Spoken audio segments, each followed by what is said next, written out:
你好，欢迎来到我们频道 Clueless Avocado. Ihui.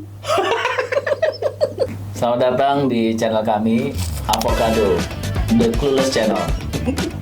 Nama saya Sen. Bukan Faye. Nama saya Sen Faye, praktisi dan pengamat arsitektur di Jakarta. Nama saya Sugi, pekerjaannya sama juga dengan Sen Faye. Turut berduka cita sih ya, dari bayangkan kalau itu kerabat kita ada di dalam situ, ada berapa yang mati ya? Ada Dalam dua. apa? Oh, Dalam apa? apartemen itu ada 8 tower kan. Oh, kebakaran di Hong Kong. Iya. 7 kebakaran, lalu 6 kebakaran. ada berapa? 8, 7 yang kebakar. Iya, 8 yang masa sih? tower. Oh iya. 7 yang 8 tower, kebakar. 7 kebakaran. Satu. Tapi nyawanya hilang berapa ya? Ada Masih on counting. 200 orang hilang masih ya. Itu kenapa bisa hilang ya, Gi ya? Ketimpa ini kali, ketimpa reruntuhan bangunan. Kan kalau kebakaran kan pasti ada yang roboh, ada yang apa, ada yang Nah, yang lucu itu kenapa di selimut bangunan yang kebakar tapi apinya masuk ke dalam, kan itu jendela rata-rata kan tutup. Tahu nggak lo? menurut gua itu terbuka banyak dalam keadaan terbuka ya. Udah gitu kan mungkin ada yang pas kebakaran dibuka jendela, pas kebakaran dia mau tutup jendela nggak keburu atau gimana, kan api cepet tuh nyamber kan langsung katanya.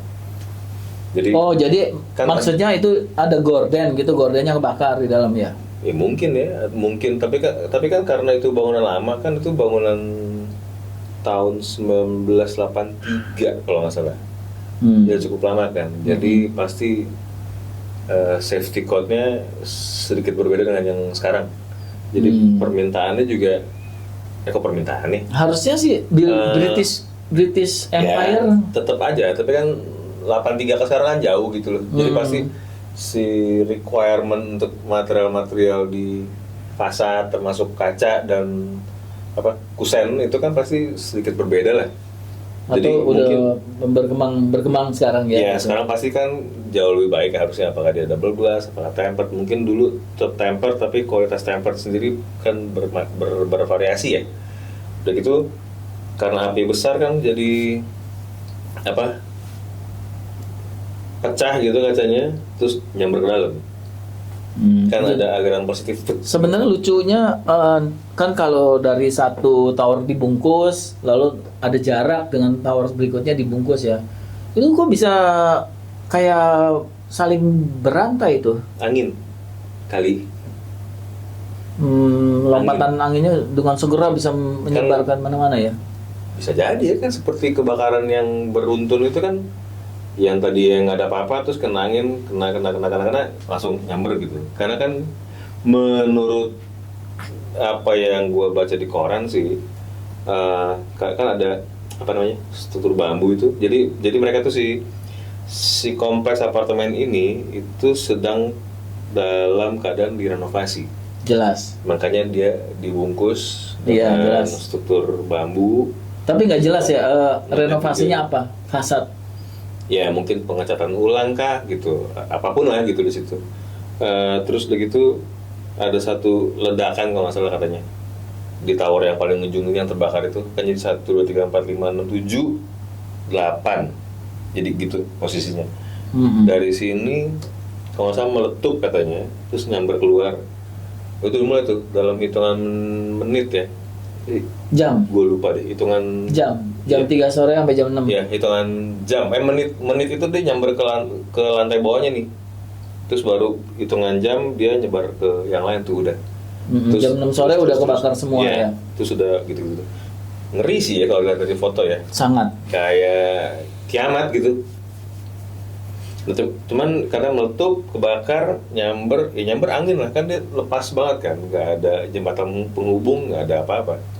Itu masalahnya memang dibungkus semua sehingga orang nggak bisa evakuasi ya? Kalau evakuasi harusnya bisa lah dari dalam ya, kan itu cuma dibungkus di luar doang ya. Cuman entah apapun, gue nggak tahu alasannya, belum jelas sih kenapa banyak yang terjebak gitu.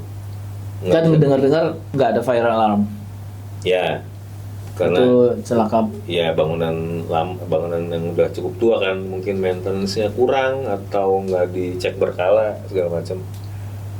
Gitu. Sulit ya kalau mengingat bagaimana disiplinnya regulator dari Hong Kong. Iya, yang setahu gue sih lumayan ketat ya. Iya. Cukup ketat ya. Gue pernah punya satu proyek tornya dari Hong Kong. Wah itu sampai merekanya datang ke Indonesia lalu mengadakan supervisi itu kan. Iya, biasanya mereka begitu.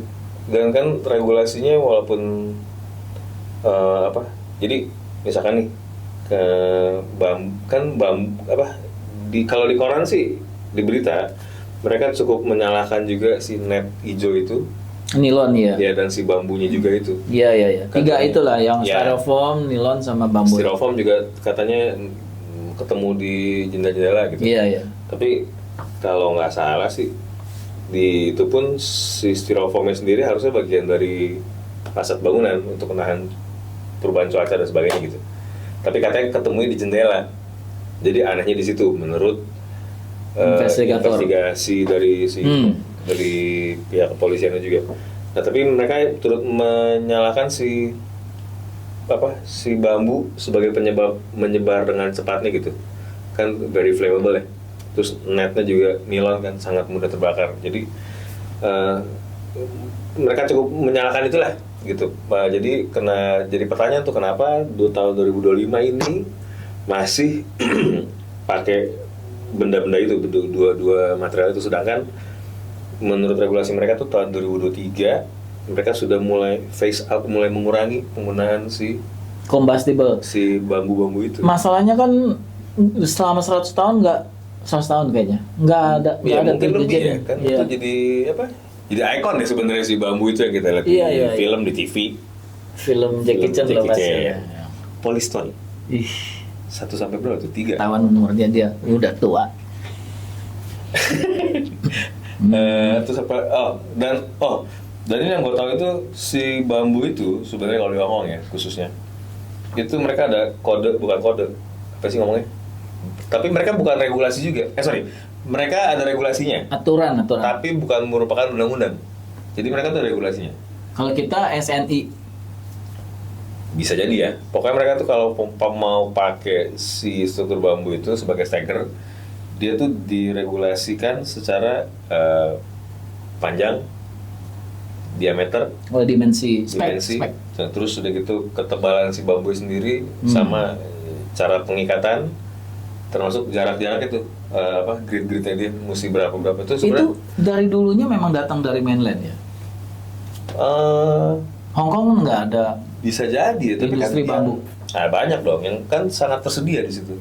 Oh, ada hutan bambu di Hong Kong. Sangat tersedia. Jadi memang dari dulu itu bambu itu sudah dipakai buat hal seperti itu dari ya sekarang bangunan tinggi lah, tapi dulu kan pasti dari bawah rendah sampai menengah sampai yang lebih lagi. Dari dulu karena isunya sustainable ya.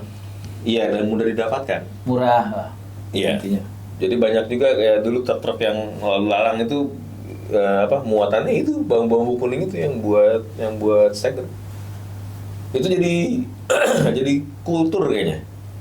Jadi satu ikon kultur untuk di Hong Kong. Di Hong Kong. Gitu. Khusus di Hong Kong ya. Karena kita di sini nggak ada. Walaupun kita di sini penghasil bambu yang lumayan besar juga.